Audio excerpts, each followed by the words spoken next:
Сайн байцгаана уу хүүхдүүдээ. 3 дугаар ангийн хүн ба орчин монгол хэлний хичээл эхлэхэд бэлэн боллоо. Бүгдээрээ хичээлийн эхэнд монгол хэлний ном, хүн орчны ном болон хичээлийн хэрэглэлээ бэлдээрэй. Бид өнөөдөр цэвэр орчин таата мэдрэмжийн талаар ярилцах болно. Тэгвэл бүгдээрээ хичээлдээ идэвхтэй оролцоорой. Нийтийн эзэмшлийн газар гэж юу вэ? Бүгдээрээ хүн ба орчин номныхоо 60 дугаар хуудсыг гаргаж зургийг ажиглая. Энэ зурагт юу юуг дүрсэлсэн байна вэ?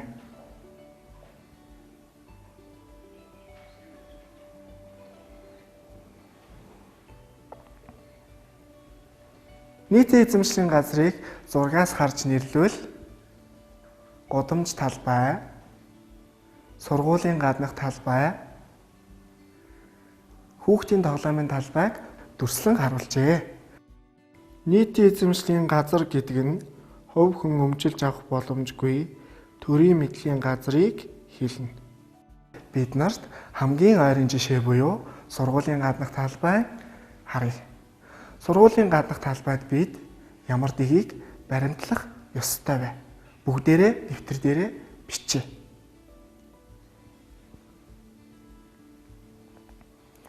Хог хаягдлыг зориултын савнд ялгаж хийх. Зүлэг ногоо, мод бутыг хугалахгүй байх. Гудамж талбайд нус цэрээ хаяхгүй байх. Гэх мэтчлэн олон дэг байдаг. Багшийнхан бичсэн дэг та нарын бодсон дэгтэй таарч байна уу? Бүгдээрээ дэвтэр дээр тэмдэглэж авцгаая.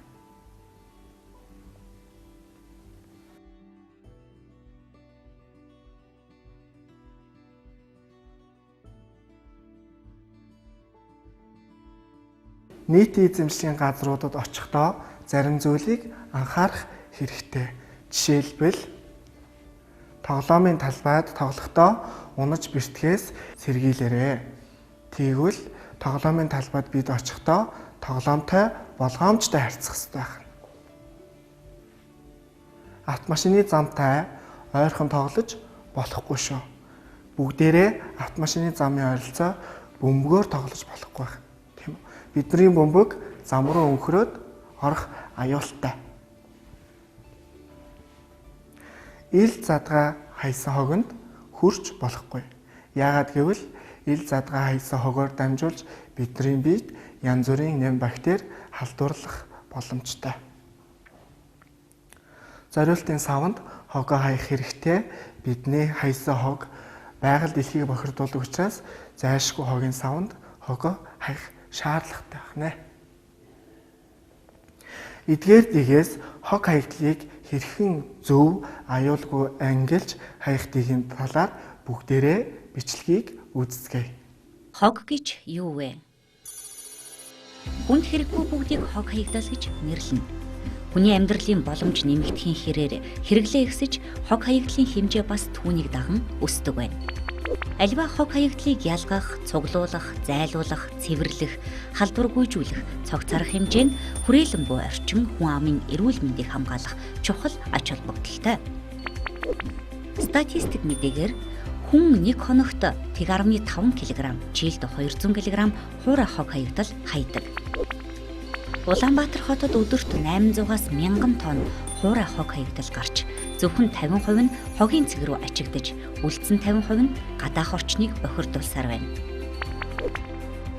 Хог хаягдлаас учрах хохирол. 1-дүгээрт хүрээлэн буй орчинд агаар, ус, булаг, шанд, гол мөрөн, хөрсийг бохирдуулдаг байна. 2-дугаарт хүний эрүүл мэндэд нөлөөлнө. Гэдэсний халдвар өвчнүүд, сүрье, бом, татран зэрэг өвчнөр тараах их үүсвэр болдог байна. Тийм учраас хогийг зөв ангилан ялгах нь хамгийн чухал. Жишээ нь гэрийн хогийг хэрхэн ангилах вэ? Ногооны хаягдал, хоолны хаягдал, цаас, гялгаруут, шил, сав, лааз, хэрэглэхгүй хувцас, үнс гэх мэт зүйлсийг дахин хэрэглэх болон хэрэглэгдэхгүй гэдгээр нь ангилах нь зүйтэй. Гэр хорооллын айл өрхөд үнс болон бусад хатуу хог хаягдлаа тус-тусад нь савнд хийж заншвал хогийг зөөж тээвэрлэж буй болон хогийн нэгдсэн цэг дээр ангилан ялгаж Хоёр дахь түүхийг бэлтгэж буй хүмүүсийн эрүүл мэндийг хамгаалах, агаар бохирдуулах нөхцөлийг бууруулахад нэн тустай юм. 1. Гялгар хальсан уут нь хөрсөнд ялзарч шингэхгүйгээр 500 жил хадгалагдаж байгаль орчныг бохирдуулдаг байна. Тиймээс өдөр тутмын худалдан авалтанда даавын тор хэрэглэж хөвшөөрэй.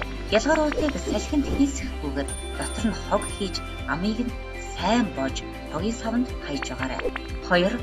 Хүүхдийн живх нь хөрсөн дээр 500-аас 600 жил хүртэл хугацаанд задрахгүйгээр байгаль орчныг бохирдуулдаг тул энэ хэрэглэнээс айлуулах татгалзах хэрэгэлсэн живхээ байгальд ил хаях биш. Нийтийн хогийн цэгт хогийн уутанд хийн амийг нь сайтар боож хайж байгаарай. 3. Аян замд явах амарч зугаалахдаа машиндаа хогийн уут авч явна. Гарсан хог хаягдлаа цуглуулан хогийн цэгт хайж хэвшээрэй. Замын хажуугаар архины шил, ундааны сав, бусад хог хаягдал хөглөрөн байдаг нь ямар муухай харагддаг вүлээ? Хоггүй эрүүл цэвэр орчинд амьдрах нь хүн бүрийн эрх бас үүрэг юм. Бид бичлэгээс хогийг хэрхэн ангилж хаях талаар мэдээллийг авлаа. Тэгвэл одоо бидэнд хогийг хэрхэн зөв, аюулгүй ангилах талаар бяцхан зөвлөгөөг багш Наран тогтох бидэнд хүргэнэ.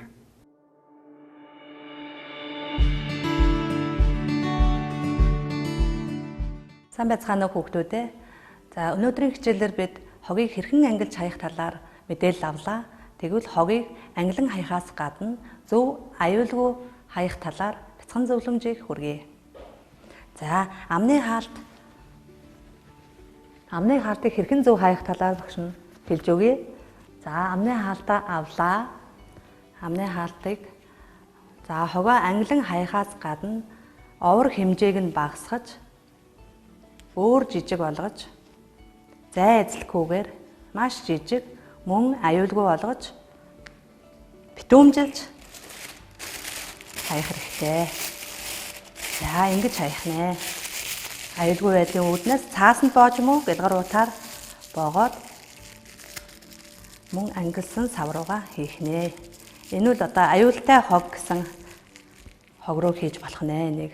За одоо энэ хэрэгэлсэн амны цаас. За хэрэгэлсэн амны цаасыг мөн шууд амаа арчаад шууд хогийн сав руу хаях биш, мөн жижиг болгож эвхэж хогийн сав руу хийх нэ. За энэ мөн овор хэмжээг багасгах чинь гэсэн үг. За бид чихэр идлээ. Чихрийн цаасыг идээд цаасаа шууд хогийн сав руугаа дэлгээтэй чигээр нь ингээ хайдаг хүүхэд авчаад тэгэхээр бид нар сургуулийн орчинд ч тэр гэртээ ч тэр мөн хамгийн жижигээр эвхэж ингэж хогийн савндаа хийвэл овор хэмжээ нь багасна, мөн аюулгүй байх нэ. За ингээд эвхээд ангилсан сав руугаа хийх нэ. Энэ бол энгийн хог руу ангилагдаж хаягданаа. За энэ цаасан аяга байна. Энийг мөн шууд бас хогийн сав руу хийхгүй, мөн жижигэлж багасгаж эвхэж хогийн сав руу хаяна. Энийг дахин боловсруулах цаасны хаягдал сав руу хийх нэ. За энэ ундааны сав байна. Энэ хуунзар сав мөн дахин боловсруулах сав руу хаягдана. Энийг хаяхдаа шууд бас бүтнээр нь хаяхгүй өглөөг нь авлаа. За мөн овор хэмжээг нь багасгалаа. Цаагаа таглахаар дэлгэхдэггүй. За ингээд овор хэмжээг нь багасгаад мөн хогийн савнд дахин боловсруулах сав руугаа хаях нэ. За гялгар уутыг бас дахин боловсруулах сав руу, хуунцар сав руу, савны ангил руу хийн. Энийг мөн эвхэж эсвэл уйж зангидаж овор хэмжээг нь багасгаж хаях нэ. За ангилахаас гадна зөв, аюулгүй хогоо хаях зөвлөмжийг багш нь хүргэж байна. За ингээд энгийн буюу дахин боловсруулах сав руу хийж болох нэ. За цаасыг том чигээр нь энэ овор ихтэй хаяхгүй, мөн ингэж бацхаар бас овор ихтэй. Тийм учраас бас маш сайн жижиг эвхэж хогийн сав руу хийн. Энийг мөн дахин ашиглах цаасны хог хаягдал гэсэн сав руу ангилан хийх нэ. За энэ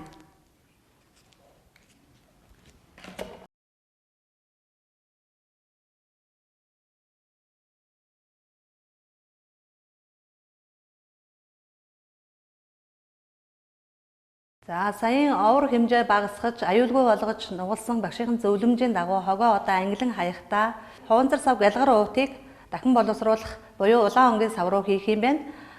Энгийн хогон дээр нь болохоор бидний хэрглэж байгаа дууссан үзэг бол буюу хоол хүнсний хаягдлыг шар сав руу хийх юм байна. Энгийн хог.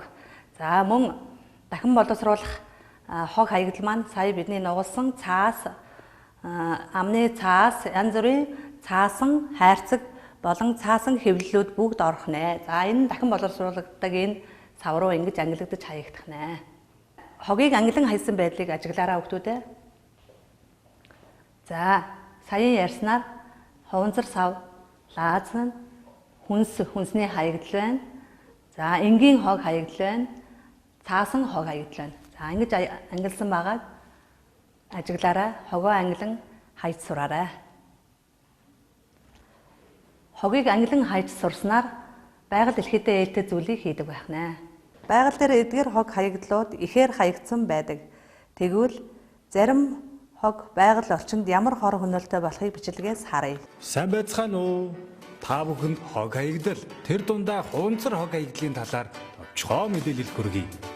Монгол улсад хоол хүнсний, төмрийн, хуванцрын, малын гаралтай, аюултай буюу цацрагийн, цаас болон картоны болон бусад булагдсан хог хаягдлын гээд нийт 1 жил 1 сая 433 тонн хог хаягдал гардаг байна. Үүнээс 69 мянган тонн нь хуванцар хаягдал. Бидний өдөр бүр ууж хайдаг ундааны сав байгаль орчинд асар хортой нөхцөлийг үүсгэнэ. Нэг хуванцар сав бүрэн уусаж дуусахад 1000 жил хэрэгтэй.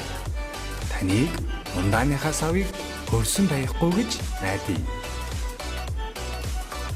Хог хаягдлыг дахин боловсруулах 85% боломж байдаг. Үүний тулд таны уусан ундааны сав гудамжинд биш, зориултын ангилж ялгсан хогийн савнд байх хэрэгтэй.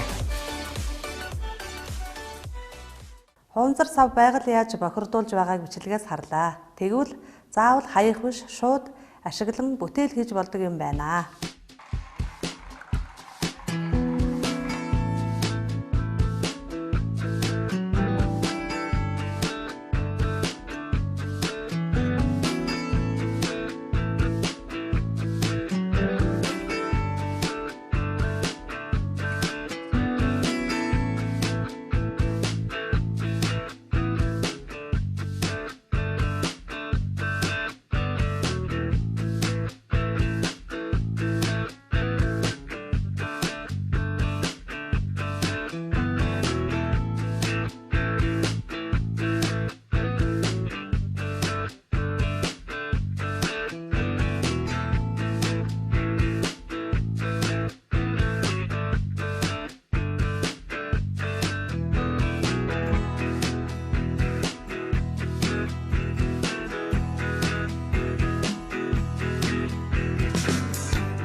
За өнөөдрийн хичээлээс Туяа охин маань олж авсан мэдлэгээрээ их бичсэн байна. Туяа охины бичсэн эхийг бүгдээрээ сонсъё. Багш нь нэглээд уншиж өгье. Та нар сайн сонсоод санал бодлоо илэрхийлж чих юм аамаа. За бид бүгдэд хамаатай. Хүрээлэн буй орчныг бохирдуулагч олон зүйл байдгийн нэг нь хог хаягдал юм. Хогоо зориултын савнд хийж хэвшихээс эхэлнэ. Энэ нь байгаль дэлхийгээ хайрлаж байгаа сэтгэл юм. Хогийг дахин ашиглахгүй байгальд задардаггүй гэх мэтээр ангилбал сайн. Харин ангилж хаяхдаа хогийн овор хэмжээг багасгаж жижиг болгож хаях нь чухал. Ангилж хаях нь байгаль орчинд тустай. Гол горих булаг шанд руу хог хайж бохирдуулж хэрхэвч болохгүй. Учир нь бид уух ус амьсгалах агаараа цэвэр байлгаж байж эрүүл сайхан орчинд аж төрж амьдрч чадна. Туяагийн бичсэн эхээс зарим үгийн утгын тайлбарыг хий. За овор гэдэг үг нь бараа сүр үзэгдэх гадаад байдал. За овор хэмжээгээрээ ихүү багуу гэдгийг нь хэлдэг утгатай юм байна. Зориулалт хог хаяхад зориулагдсан сав жишээ нь тийм ээ. ангилах, юмсыг нийтлэг болон зүй тогтолд холбоог таньсны үндсэн дээр бүлэглэн хуваана. Ангилж хуваана гэсэн утгатай юм байна. Бохирдуулах, орчноо муухай олох. Мөн жишээ нь гараа муухай олох гэсэн утгатай юм байна. Туяагийн бичсэн эхээс ойлгосон сэтгэлдээ илэрхийлэн бичээрэй хүүхдүүдээ. Туяагийн бичсэн эхээс санаавч өөрийн сэтгэлдээ илэрхийлэн бичээрэй. Бичснээ хянаарай. Найруулгын засвар хийгээрэй. За, найруулгын засвардаа ойлгомжтой байна уу? Үг нэмэх үү? Эсвэл үг хасах уу? Үгийг солих уу? Зөв бичгийн дүрмийн засвар хийгээрэй. 5 дугаарт нь засвар хийсний дараа сайжруулан хичээнгүй бичээрэй. Гэрээхэндээ уншиж өгөөрэй. Зөвлөгөө аваарай. За, бид өнөөдрийн хичээлээр нийтийн эзэмшлийн газарт дагаж мөрдөх дэг журмыг баримталж, хогоо зөв аюулгүй ангилан ялгаж, цэвэр таатай орчин бүрдэн гэсэн ойлголтыг авлаа. Гэрийн даалгавраа бичиж аваарай. 1-дүгээрт гэр болон сургууль орчны хогийн савнд хог хаяхдаа зөв аюулгүй ангилан хайж хэвшээрэй. 2-дугаарт өнөөдрийн хичээлийн хүрээнд олж авсан мэдлэг дээрээ тулгуурлан өөрийн сэтгэлдээ бичээрэй. Баяртай хүүхдүүдээ.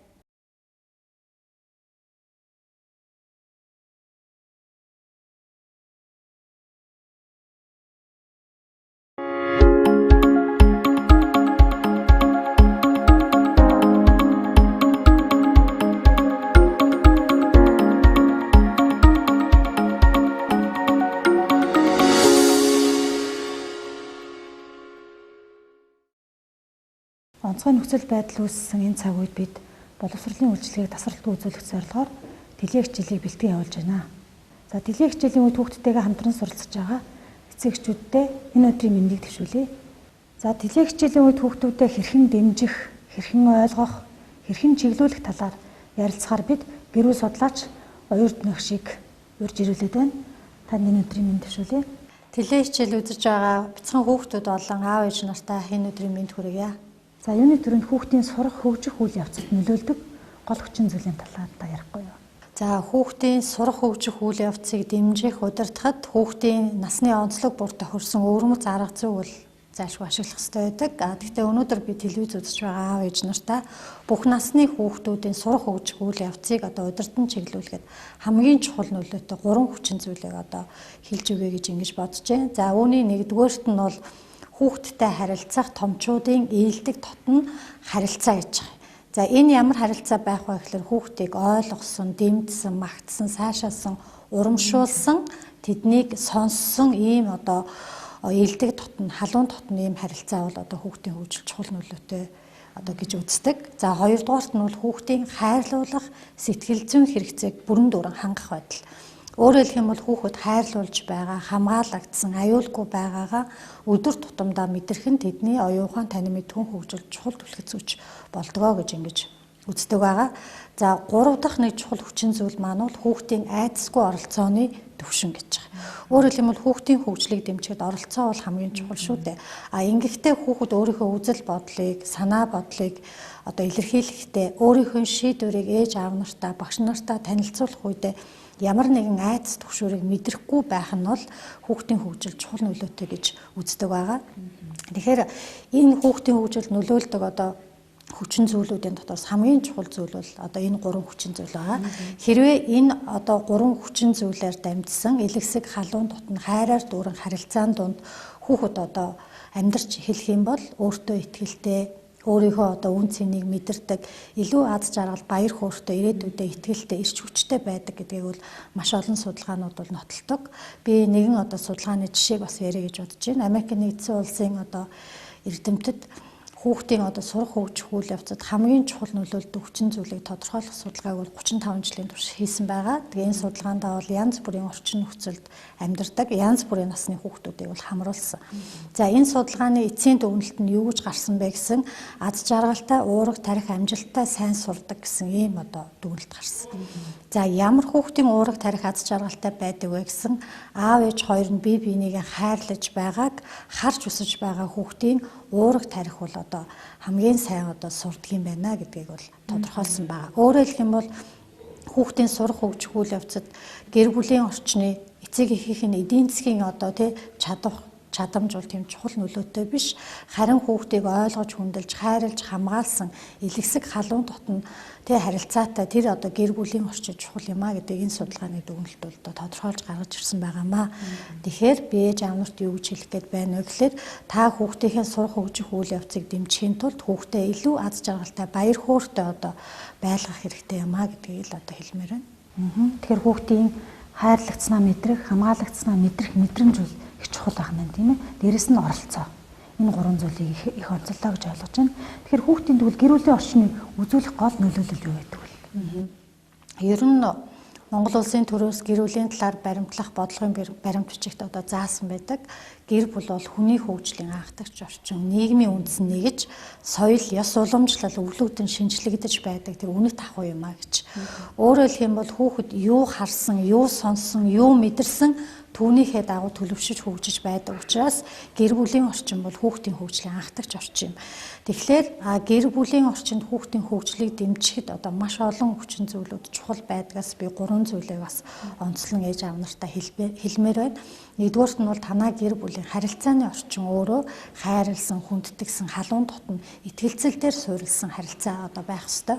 За 3 дугаарт нь бол амьдралын хэм маяг одоо хүүхдэд үзүүлэх үлгэр дуурайлал өөрөө их зөв байх ёстой. Амьдралын дээд тийм ээ. 3 дугаарт нь бол тэр хүүхдтэй харилцаж байгаа харилцаа хүүхдийн сэтгэл зүйн хэрэгцээг хангах байдал бол маш чухал. Тэгээ монголчууд нэг айхтар үг хэлсэн байдаг. Хураг байхдаа цадаагүй бол төлөг болсон ч майлсаар байдгаа гэж. Энийг орчин үеийн шинжилгээ ухаан юу гэж тайлбарладаг вэ гэхээр хүүхэд насных нь суур хэрэгцээнд хангагдаагүй, нөгөө хайрлуулах, хамгаалуулах, үн цэнтэйгээ мэдрэх хэрэгцээнд хангагдаагүй бол насанд хүрсэн хойнох бие хүний тэр сэтгэл зүйн төлөв байдалд сөрөг нөлөөтэй байдгаа гэдгийг бол тодорхойлсон байдаг. Өөрөөр хэлэх юм бол хүүхэд хайрлагдаж, хамгаалагдаж эсвэл өөрийнхөө үн цэнийг мэддэг, өөртөө итгэлтэй байдаг. Гадуурхагдаж, шовдрлогдож, эсвэл одоо үл хөндлүүлж, үн цэнээ мэдрээгүй, би хиндэж хэрэггүй гэдэг тийм мэдрэмжтэй өсчих юм бол аливаа зүйлд сөргөөр ханддаг, илүү гомдомхой, өшрөмтгий ийм одоо хүн болох магадлал нь бол одоо нэмэгддэг гэдэг шинжилгээ ухаан хэлж байгаа учраас гэр бүлийн орчин хайраар дүүрэн ийм одоо амгалан тайван халуун дулаан байж иж хүүхэд одоо оюухан танин мэдхүү сэтгэл зүйн хувьд бол эрүүл хүн болох нэ. Тэгэхээр энэ онцлог нөхцөл байдал тэлээ хичээлийн үед хүүхдүүд шууд асуух багшгүйгээр, шууд асуух найзгүйгээр тийм орчинд хүүхдүүд хичээлдээ суралцж байгаа гэр бүлийн орчинд. Тэгэхээр энд эцэгчүүд тэлээ хичээлийн үед хүүхдээ хэрхэн яаж дэмжих вэ? За нэг талаасаа бол одоо хөл хорионд байгаа энэ цаг үе бол гэр бүлүүд хүүхдүүдтэйгээ хамт илүү олон цагийг өнгөрөөх гэр бүл ам бүлээрээ халуун дулаан амьд харилцааг бий болох боломжийг өгч гинэ гэж ойлгох хэрэгтэй. Ингэхлээр ээж аав нар бол хүүхдтэйгээ харилцахдаа одоо нэлээд хэд хэдэн хүчин зүйлүүдийг бол анхаарах хэрэгтэй. Нэгдүгээрт нь бол хүүхдийн одоо хичээл үзэж байгаа тэр хичээлийг бол хамт үзэх. Хүүхдийнхээ даалгаврыг шалгах, хийсэн хичээлийг нь үзэх, ялангуяа тэр хүүхдийнхээ бодит чадварыг магтаж үнэлж өгөх хэрэгтэй. Өөрөөр хэлбэл бол таны хүүхд байдгаараа хичээгээд хамгийн сайнаараа бичсэн байхад чи яасан муухай бичсэн бэ гэж хэлж болохгүй. Өөрөөр хэлбэл тэр хүүхдийнхээ чадаж байгаа бодит чадварыг нь үнэлээд хичээвэл илүү сайн одоо тий үр дүн гарах нэ гэдэг хүүхдэд ойлгуулах хэрэгтэй. Тий хоёрдугаарт нь бол та хүүхдтэйгээ үр бүтээмжтэй цагийг аль болохоор хамт өнгөрүүлээрэ хамт зурах, хамт бүтээл хийх, хамт даалгавар хийх, тоглох, хамт хоолой хийх, гэрээ цэвэрлэх, ярилцах, ойлголцох гэх мэтчлэнгээр шинжилгээ ухаан бол нөгөө хамтын цаг болон үр бүтээмжтэй цаг хоёрын хүүхдийн хөгжил оюуханд нөлөөлдөг ялгааг бол маш тодорхой гаргасан байдаг. Тэгэхээр та хүүхдтэйгээ зүгээр нэг 5 цагийг хамт өнгөрөөх биш, үр бүтээмжтэй 1 юм уу 2 цагийг хамт өнгөрөөх нь бол хүүхдийн хөгжилд чинь маш чухал. 3 дугаарт нь бол хүүхдийн хөгжил оюухан танин мэдхүйд аавуудын үүрэг оролцоо илүү чухал гэдгийг бол одоо баталчихсан маш олон туршилтууд байгаа шүү дээ. Аав нь хүүхдээ магтах, сайшаах, хамт тоглох, даалгаврын шалгах гэх мэтлэнгээр олон туршилтыг хийхэд бол хүүхдийн зүрхний зохилт нэмэгдэх, цусны эргэлтэнд өөрчлөлт орох гэх ингээл маш олон одоо зүйлүүдийг бол нөлөөлдөг болохыг бол тогтоосон. Тэгэхээр аавууд аль болохоор хүүхдийнхээ дэвтрийг үзэх, хичээлийн даалгаврыг нь хийлгэх, багшийн өмнөөс одоо үнэлгээд өгнөлтийг өгөх энэ одоо арга замуудыг бол бас ашиглах хэрэгтэй. Ер нь хүүхдийн сурах хөгжих үйл явцыг дэмжинэ гэдэг бол хоёр хүчин зүйлээр л дамжиж хэрэгжинэ ерөнхийдөө. Нэгдүгээрт нь бол тэр хүүхдийн сэтгэл зүй, оюухай, стрессгүй, тайван, амгалан, аз жаргалтай, ирээдүйдээ итгэлтэй, зорилготой байх тэр гэр бүлийн халуунд бол орчин байх ёстой. Хоёр дахь нь бол хүүхд зориудын зорилготойгоор одоо сургах, хүмүүжүүлэх, тодорхой арга барилаар нөлөөлөх энэ одоо процесс гэж ойлгох. Тэгэхээр орчин зориудын цаг хоёр их чухал байх нэ. Тэр дундаа аауд үнд их цаг гаргах, аауд үнд их ач холбогдол өгөх, аауд хүүхдтэйгээ ойр байх энэ бас боломж юм шүү гэж ингэж манай эцэгчүүд гэр бүл маань харж байгаа бахаа гэж бодож байна. Ер нь ээж аауд хүүхдийн сайн сайхны төлөө юу хийх хэрэгтэй вэ? За хүүхдийн сайн сайхны төлөө маш олон зүйлийг ээж аауд хэлдэг. Тэгэхээр хамгийн чухал нэг зүйлийг хэлмээр байна. Тэгэхээр аав та хүүхдийн төлөө нэг л зүйлийг хийх ёстой. Энэ бол хүүхдийн ээжийг хайрлах. Ээж та хүүхдийн төлөө нэг л зүйлийг хийх ёстой. Энэ бол хүүхдийн аавыг хайрлах.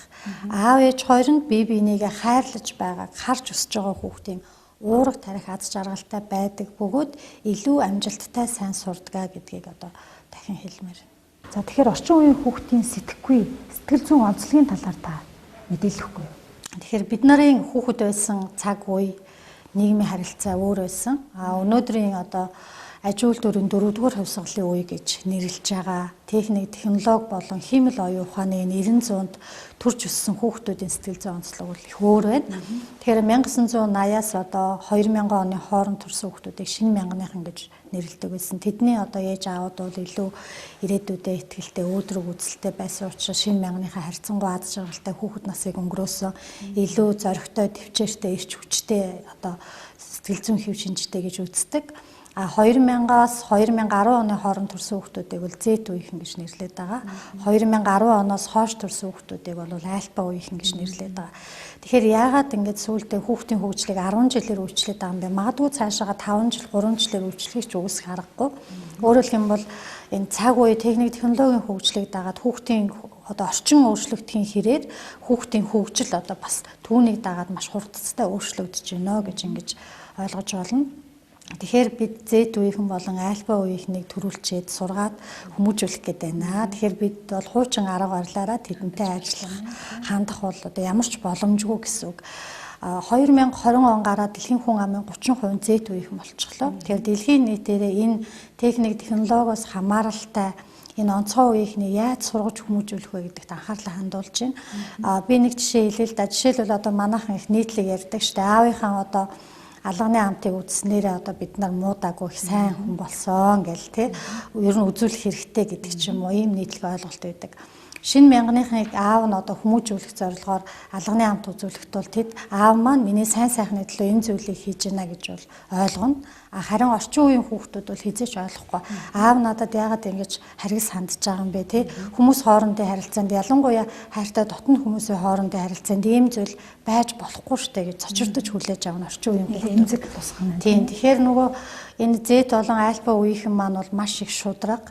Хүмүүс хоорондын харилцаа бол нийгэм хоорондын харилцаанаас хүнлэг, хүмүүнлэг, ёс суртахуунлаг байдлын дээд хэм хэмжээг шаардж байдаг ийм одоо үеийнхэн учраас өөрөөр хэлэх юм бол маш эмзэг. Өөрөөр хэлэх юм бол одоо шинэ мянгааныхны IQ-гийн хөгжлийг дэмжихэд болдог байсан бол Z болон альфа үеийнхний IQ-гийн хөгжлийг дэмжихгүй бол болохгүй. Өөрөөр хэлэх юм бол сэтгэл хөдлөлөө удирдах, сэтгэл зүйн доктортой байдлыг хангах тэр арга замыг одоо мэдүүлэхгүй бол эд маань нөгөө техник технологи буюу мэдээлэлээс хамааралтай учраас сэтгэл зүйн докторгүй байдал бол ихтэй одоо сэтгэл готролд орох магадлал өндөртэй гэж бол дэлхийн нийт үзээд байгаамаа. Тэгэхээр би ээж аав нартай юу гэж хэлэх гээд байна вэ гэхээр бидний хүүхдүүдийн төрж өссөн орчин өөр, тэдний одоо мэдээлэл, хандлага, харах үнцэг өөр учраас бид бол тэдэнд тохирсон арга зүй хандлагаар бол хандах хэрэгтэй байгаа юм шүү гэдгийг бол хэлмээр байна. Тэгээд ерөнхийдөө одоо энэ аж үйлдвэрийн 4-р хувьсгалын үеийн Монгол хүүхдийн хөгжлийн асуудал ямар байх вэ гэдэг асуудал бол өөрөө шинжлэх ухааны маш том одоо судалгааг шаардсан юм том орон зай байна гэж би судлаачийн хувьд харж байна. Тэгэхээр ээж аав нар маань илүү тэдэнтэйгээ хүнлэг одоо хүмүүнлэг инэрэнгүү байдлаар хандах одоо харилцах хэрэгтэй. Тэгж байж тэд өөрсдийнхөө үн цэнийг мэдэрч ирээдүйдээ ихтгэлтэй хүн болно. Бас бусдад одоо тийм харилцаа хандлагыг бий болгох хүмүүжлийн суурь нь бол тавигданаа. Тийм учраас хүүхдээ магтах, сайшаах, үнэлэх, урамшуулах тэр хүмүүжлийн эерэг аргуудыг хэрэглэх хэрэгтэй.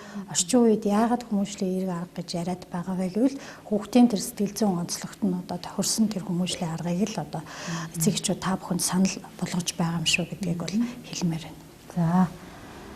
Тэгэхээр бид нар хүүхдийн сурах хөгжих үйл явцад юу нөлөөлдгийг, орчин үеийн хүүхдийн сэтгэл зүйн хөгжлийн онцлог, үүнд гэр бүлийн гишүүдийн үүрэг оролцооны талаар тодорхой мэдээллүүдийг нэлээд гол санаануудыг хувирдан доктороос авлаа. Баярлалаа танд. Тэгэхээр гэр бүлийнхаа хүрээнд бид хэрэгжүүлээд, хэвшүүлээд энэ телевиз хичээлийн үед хүүхдүүд маань одоо ширээний ард ганцаардах үед энэ ээж аваагаа хүлээгээд, багшаагаа хүлээгээд, хүүхдүүдийгээ хүлээгээд, найз нөхдөө хүлээгээд юу хийгээд юу бодоод сууж байгааг нь одоо мэдэхгүй байгаа энэ нөхцөл бид нар гэр бүлийн хүмүүс маань бүр зориудаар цаг гаргаж хүүхдтэйгээ хамт ярилцаж, тэднийг ойлгож, дэмжиж, сэтгэл зүйн дэмжлэг үзүүлж ингэж хамтран ажиллах зайлшгүй хэрэгцээ бий болоод байгааг хамтарч ярилцлаа. Ингээд гэр бүлүүдтэй, эцэг эхчүүдтэй амжилт хүсье. Хүүхдээ ойлгож, одоо илүү хайрлаж, одоо тэдний оролцоог дэмжиж илүү их ажиллаарай гэж ингэж хүсгэр байна. Баярлалаа та бүхэнд.